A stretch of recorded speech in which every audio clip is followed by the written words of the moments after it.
Democracy is fundamental to this House, the mother of parliaments, an example to the world, which has been through a bad time. And it has been humbled by failing to listen carefully enough to the people, and it has been humbled because all too many powers of self-government have been needlessly given away to Brussels.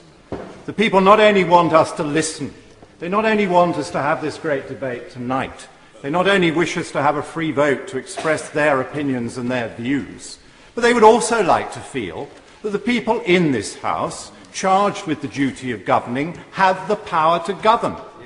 They believe that the government should come here and answer to us. We should hold them to account from all sides of the House of Commons.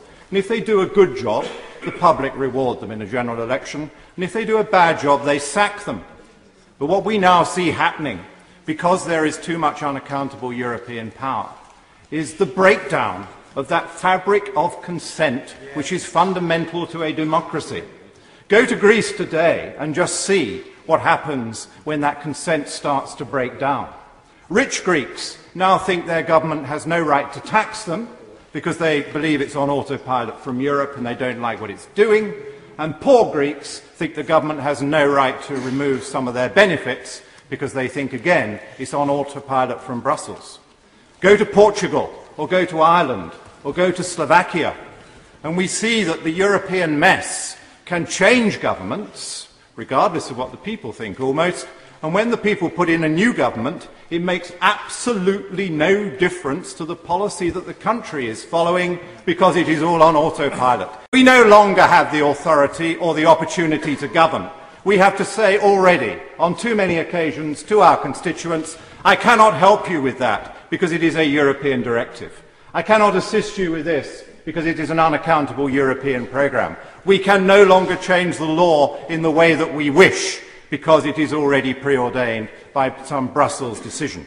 This House was great when every law that applied to the British people was fought over in this chamber and in committee and satisfied the needs of the majority. This House was great when the public knew that when they had had enough of rotten government, they could change not just the people, but also the policies they were following.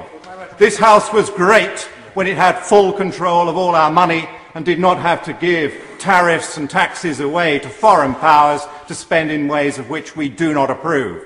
Mr. Deputy Speaker, we need to wake up. We need to do what the British people want us to do. We need to take the responsibility for governing this country. We need to enact the laws. We need to debate and argue about it in here. Brussels has too much power. The British people need a say. Let us have a vote. Yeah. It's not our view that there should be an in-out referendum. I don't want Britain to leave the European Union. Why I think not that give would be people a choice? Well, I think I think it's the wrong answer for Britain.